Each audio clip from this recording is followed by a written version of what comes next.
Imagine you buy a ticket to fly home for the holidays. You book it 2 months in advance. You pay full price. You get a confirmation number, a seat assignment, and a boarding pass. You show up on time, clear security, walk to your gate, and wait. And then an airline employee gets on the intercom and says they need volunteers to give up their seats because the flight is overbooked. You look around. Nobody moves. The employee offers a travel voucher. Still nothing. They raise the offer. A few hands go up. Not enough. And then the computer picks you.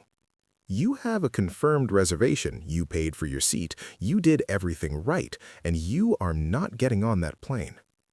Here is the part that most people don't know. The airline did not make a mistake. They did not accidentally sell too many tickets.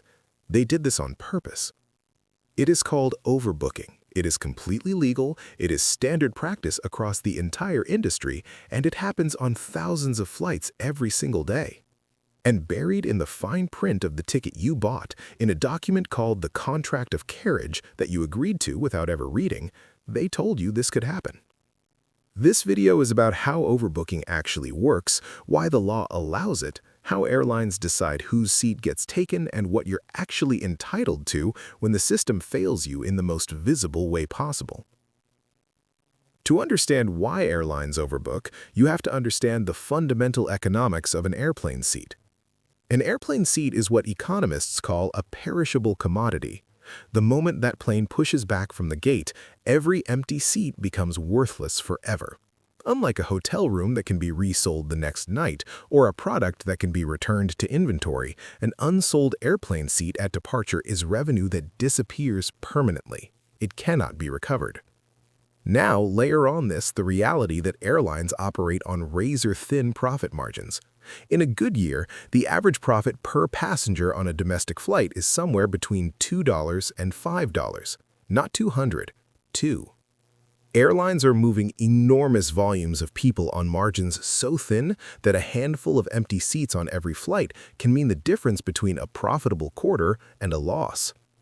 And here is the problem they've always faced. People book flights and don't show up. They miss connections, they change plans, they book 2 flights and only take 1, they get sick. Historically, roughly 5% of passengers with confirmed reservations are no-shows on any given flight. On some routes and during some seasons, the rate is even higher.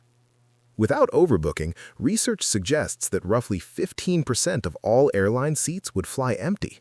Not because nobody wanted those seats, but because of the gap between bookings and actual boarding. For an industry operating on $2 margins per passenger, 15% empty seats is potentially catastrophic. So, airlines developed a solution.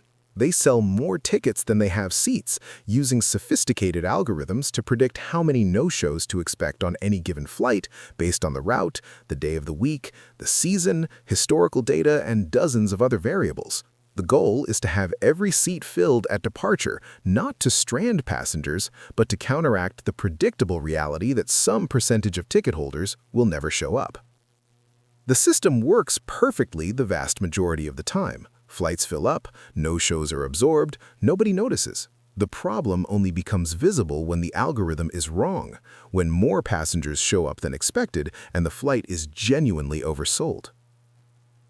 Overbooking has existed almost as long as commercial aviation has. Airlines were selling more seats than they had from the earliest days of mass commercial flight because empty seats were always the enemy. For decades, there was essentially no legal framework governing what happened to passengers who got bumped. Airlines made it up as they went. That started to change in 1976 when a consumer advocate named Ralph Nader sued Allegheny Airlines after being bumped from a flight. The case reached the Supreme Court and forced a public reckoning with the fact that airlines were routinely selling seats they couldn't guarantee.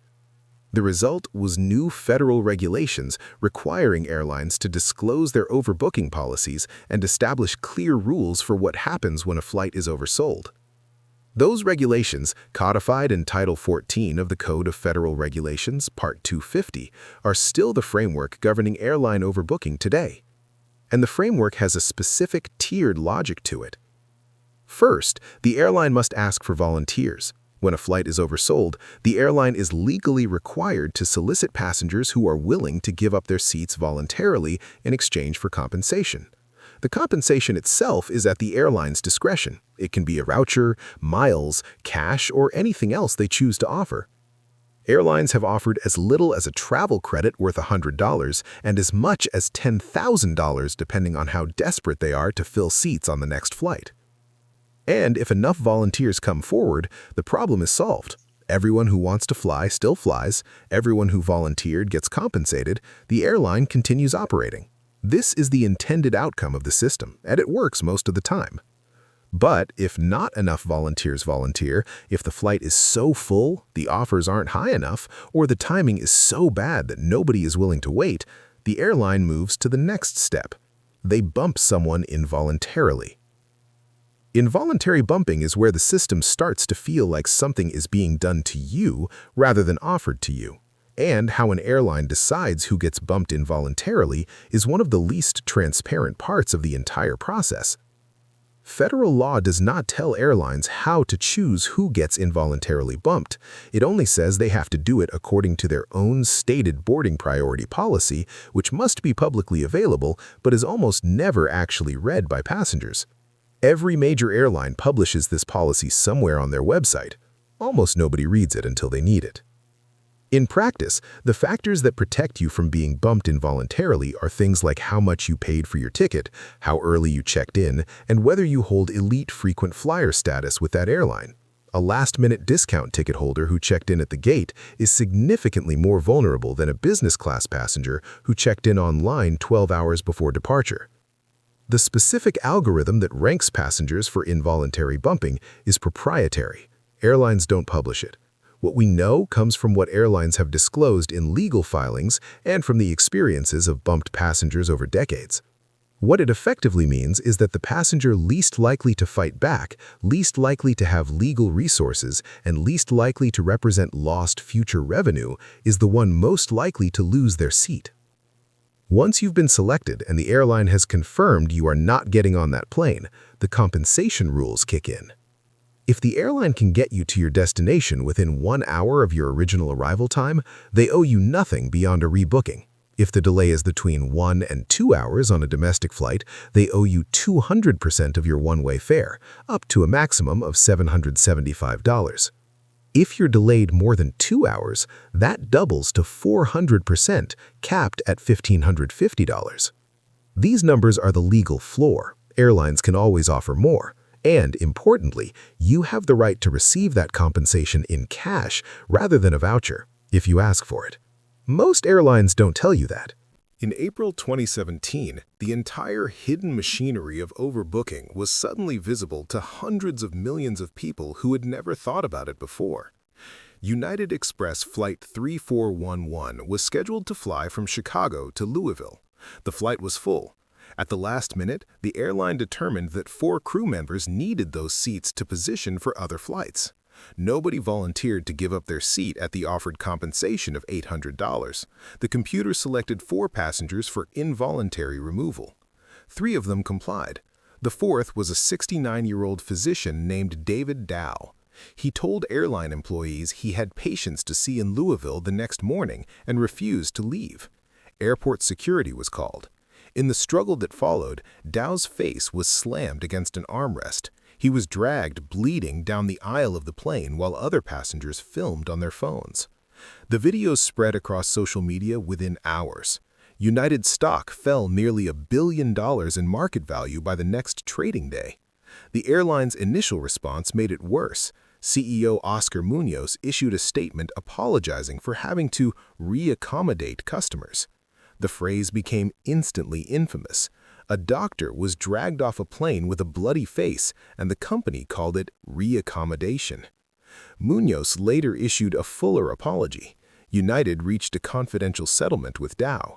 The airline announced 10 policy changes, including raising the maximum voluntary compensation to $10,000 and promising to stop using law enforcement to remove boarded passengers.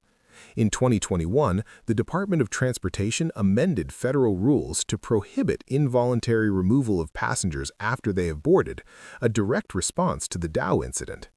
But here is the detail that got buried in the outrage. United Flight 3411 was not technically overbooked. It was sold out. The crew members who needed those seats were classified as must-ride employees, airline staff who needed to be repositioned to work other flights. They were not paying passengers who had been double-sold seats. They were employees being given priority over paying customers using a completely separate provision in the airline's contract of carriage that has nothing to do with overbooking at all. In other words, the most famous overbooking incident in aviation history wasn't actually an overbooking incident. It was a demonstration of a different but related power the airline holds under its own contract, the right to deny boarding or remove any passenger for operational reasons, even after they have paid and boarded. That document, the contract of carriage, is worth understanding on its own terms, because it is the legal foundation that makes all of this possible. When you buy an airline ticket, you enter into a contract. The airline's contract of carriage is that contract. It is typically tens of thousands of words long.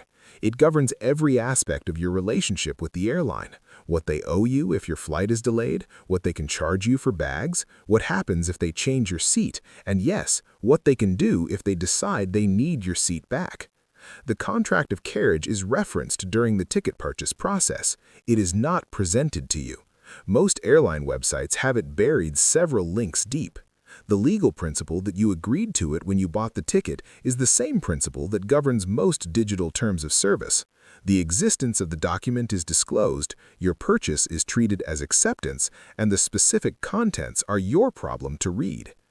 Aviation attorney Richard Norris has described the contract of carriage as the contract the airline makes with its passengers, referenced in the formal ticketing process but not provided to the passengers.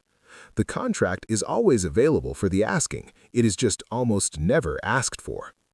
Inside that document, airlines reserve broad rights to change your seat, delay your flight, cancel your route, or deny you boarding for a range of operational reasons that go well beyond overbooking.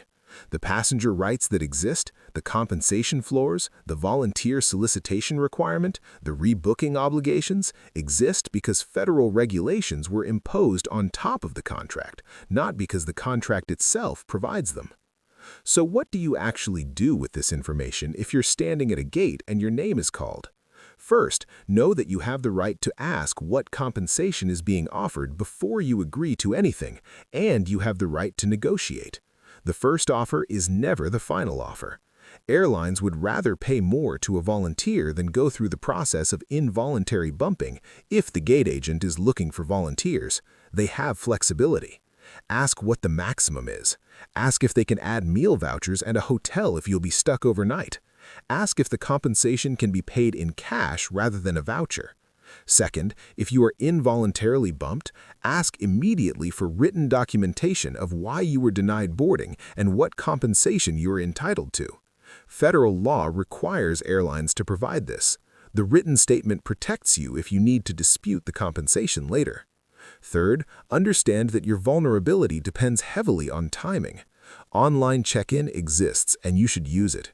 Checking in the moment the window opens, choosing your seat assignment in advance, and arriving at the gate early are all factors that move you up the airline's internal priority list for keeping your seat. None of them guarantee anything, but they reduce your exposure.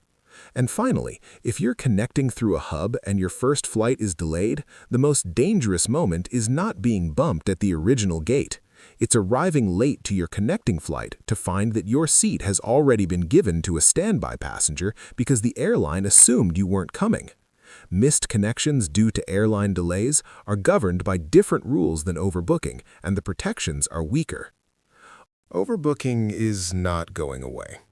Airlines have refined the algorithms to the point where involuntary bumps have declined significantly over the past decade, from roughly 46,000 involuntary denied boardings in 2017 down to around 7,000 annually in recent years, partly because compensation offers have risen high enough to generate voluntary surrenders almost every time.